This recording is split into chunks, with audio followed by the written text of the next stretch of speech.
대한민국 경제는 어떻게 하면 살아날 수 있을까?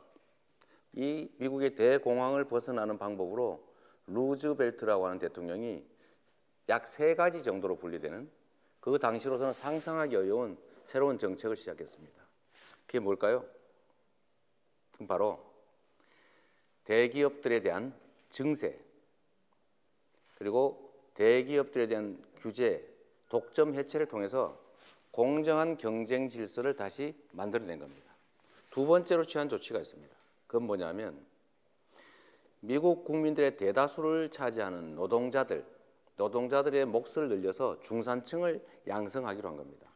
세 번째가 바로 복지 정책을 시작한 겁니다. 루즈벨트는 경제가 살기 위해서는 그야말로 복지 정책이 필요하다. 그래서 식료품도 지원하고 일자리도 지원하고 이런 정부의 공공 정책이 시작된 거죠. 그래서 미국의 경제가 살아났습니다. 독점 기업들에 대한 규제 강화와 공정한 경쟁 질서 회복, 노동자 보호와 노동권 단결을 통한 노동소득, 즉 가계소득 증대, 그리고 증세를 통한 재원 확보로 복지를 확대하는 것.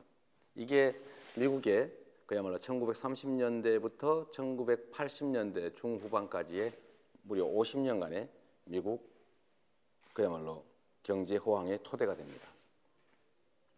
우리가 여기서 배울 게 있습니다. 그래서 이재명의 경제 정책은 뉴딜 성장 정책으로 만들었습니다. 여기에는 제가 핵심적으로 주장하는 우리 사회의 경제적, 정치적, 사회적 강자들의 횡포를 억제하고 다수 국민들의 공정한 기회를 보장한다고 하는 핵심 가치가 녹아 있습니다. 대한민국 경제가 살아나는 길은 우리 사회가 가지고 있는 기회, 자원, 자본들을 최대한의 효율을 발휘할 수 있도록 최대한 공정하게 배분하는 것입니다. 첫째, 공정한 경쟁 질서 회복을 위한 경제적 강자, 즉 재벌들의 황제 경영을 철폐하는 것. 두 번째, 노동자 보호와 노동권 강화를 통해서 노동소득 분배율을 현재 60% 초반에서 최소한 70% 선으로 올리는 것. 세 번째로 초과소득에 대한 증세를 통해서 국민들의 복지 지출을 확대하고 그걸 통해서 우리 국민들의 삶의 개선과 동시에 유효 수요를 늘리면 경제는 다시 살아나게 됩니다. 제가 하고 싶은 일의 첫 번째는 바로 공정한 기업 경쟁 질서를 회복하는 겁니다. 그런데 공정한 기업 경쟁 질서를 막고 있는 것이 어떤 것일까요? 우리는 이미 알고 있습니다. 그게 바로 재벌 체제라는 사실. 소수의 재벌 가문들의, 재벌 족벌들의 이익을 위해서 우리 사회의 대부분의 재벌 대기업들이 그야말로 정상적 경쟁 행위를 하는 게 아니라 정경유착과 부당 내부 거래, 일감 몰아주기, 중소기업 약탈, 노동자 탄압, 기술 탈취 이런 범죄적 또는 아주 비윤리적 수단들을 통해서 부당하게 이익을 얻고 있고 그 부당한 이익을 유지하기 위해서 정치 권력과 유착하고 또 정치 권력과의 유착을 통해서 예를 들면 면세점에 대한 면허라든지 또는 특정한 기업 규제라든지 이런 것들을 풀거나 또는 어떤 기업의 특혜를 받는 그런 작업들을 해왔던 겁니다. 이것은 실질적으로는 우리 자본주의 체제가 지향하고 있는 효율성과 경쟁이라고 하는 것을 사실상 침해하고 있는 것이죠. 이걸 고쳐야 합니다. 그래서 공정한 경쟁 질서를 흐트러뜨리고 있는 중소기업들과 벤처 창업자들, 노동 또는 시장 참여자들에게 그야말로 기회를 박탈하는 재벌 기업들의 횡포를 억제하는 것. 두 번째, 재벌 대기업들에 대한 재벌 가문들의 부당한 지배, 부당한 행위를 철저하게 근절하는 것. 이것이 바로 대한민국 경제가 사는 첫 번째 길입니다. 두 번째는 노동이 존중되는 사회로 바꿔가는 것입니다. 중산층을 만들어내는 방법은 말로는 쉽습니다. 즉, 일자리를 늘리고 일자리의 질을 좋게 만들어서 노동자들의 삶의 수준을 올리는 것입니다.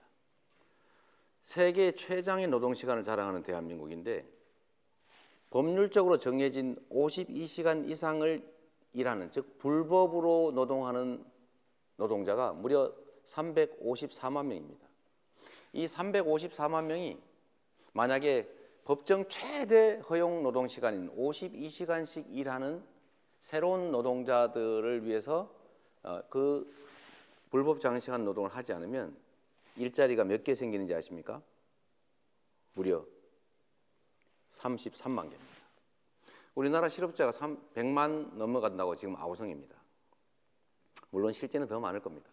통계학적으로 100만의 실업자의 3분의 1을 52시간 이상 불법 노동을 근절하는 것만으로도 순식간에 해소할 수 있다는 겁니다. 그런데 노동부는 오히려 이걸 어기고 52시간이 아니라 주말 16시간을 더해서 68시간까지 일해도 된다고 유권 해석을 했습니다. 근로감독관들의 이름을 노동경찰, 즉 불법 노동을 방지하고 노동자들을 보호하는 노동담당 경찰로 이름을 바꿔서 현재 하고 있는 근로감독관 업무를 그대로 하게 하는데 인력을 10,000명 정도까지 늘리면 이 노동 현장에서 벌어지고 있는 온갖 불법 노동들을 철저하게 조사하고 제한할 수 있습니다. 세 번째, 이게 중요합니다. 이게 정부의 역할인데 과도한 초과 이익을 얻는 집단으로부터 증세를 통해서 그 초과 이익의 일부를 회수하고 그 회수한 재정으로 국민의 가처분 소득, 즉 국민들의 주머니를 두둑하게 해주는 것입니다. 이것을 우리는 복지 정책이라고 부릅니다. 우리는 국민들을 위한 복지 지출이라고 하는 것들을 하긴 하지만 실제로 우리 국민들은 그 복지 지출의 직접적인 혜택을 잘 체감하지 못합니다. 실제로 이 복지 지출들은 복지 지출을 위한 그 과정에서 엄청나게 많은 누수가 생겨나고 있습니다. 즉 복지 전달 비용입니다. 정부가 지출하는 복지 지출을 해당 우리 대상자 국민들에게 직접적으로 현금으로 지원하는 것이 오히려 경제 성장이나 또는 특정 개인의 삶의 질을 개선하는데 훨씬 더 도움이 되더라는 것입니다. 다음 정부, 제가 대통령이 된다면 하고 싶은 일 중에 하나가 바로 이 취약한 영역들을 기본소득 형태로 지원하는 것입니다.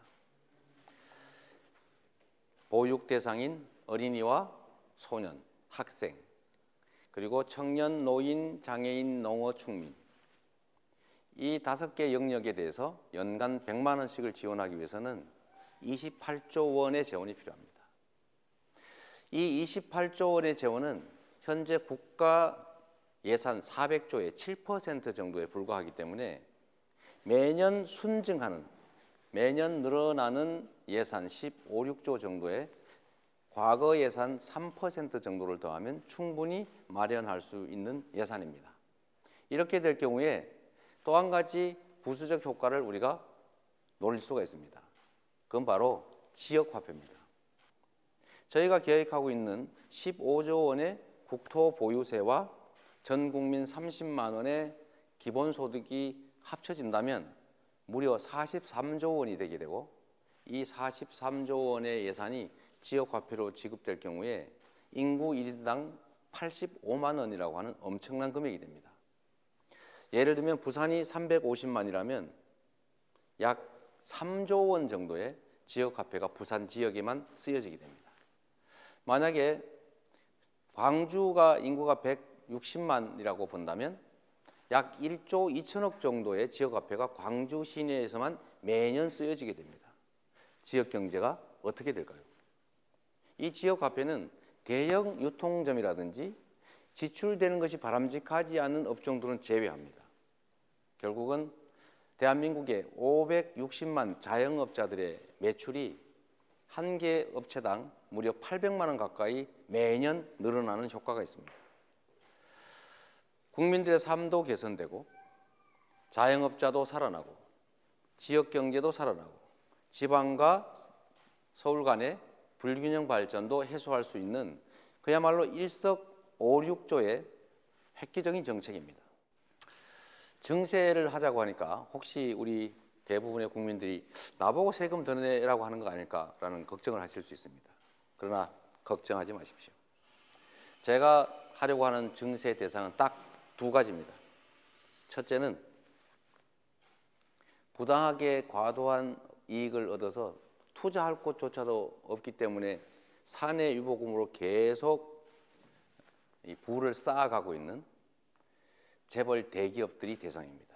즉 1년에 영업이익을 50% 이상 얻고 있는 그런 기업들이 우리나라에는 59만 개 기업 중에서 단 440곳만 있습니다. 또 한 가지는 증세해야 될 대상은 바로 연간 10억 원 이상을 버는 특권 소수층입니다. 우리나라에 1년에 10억 이상의 소득을 얻는 사람들이 6천 명 정도 있습니다.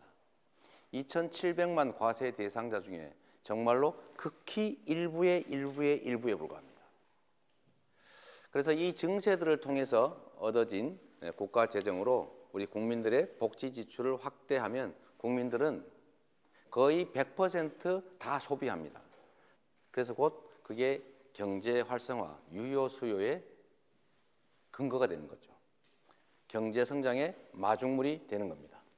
우리 모두가 함께 사는 경제, 모두가 기회를 공평하게 누리는 경제. 기회가 공평하기 때문에 모두가 희망과 꿈을 가지고 살아갈 수 있는 사회, 그리고 그 사회가 가지고 있는 자원과 기회가 최대한 효율을 발휘하게 됨으로써 그 사회 전체, 대한민국이 앞으로 전진하고 발전하는 사회, 경제가 안정적으로 성장하는 그런 사회, 저 이재명이 만들어 보겠습니다.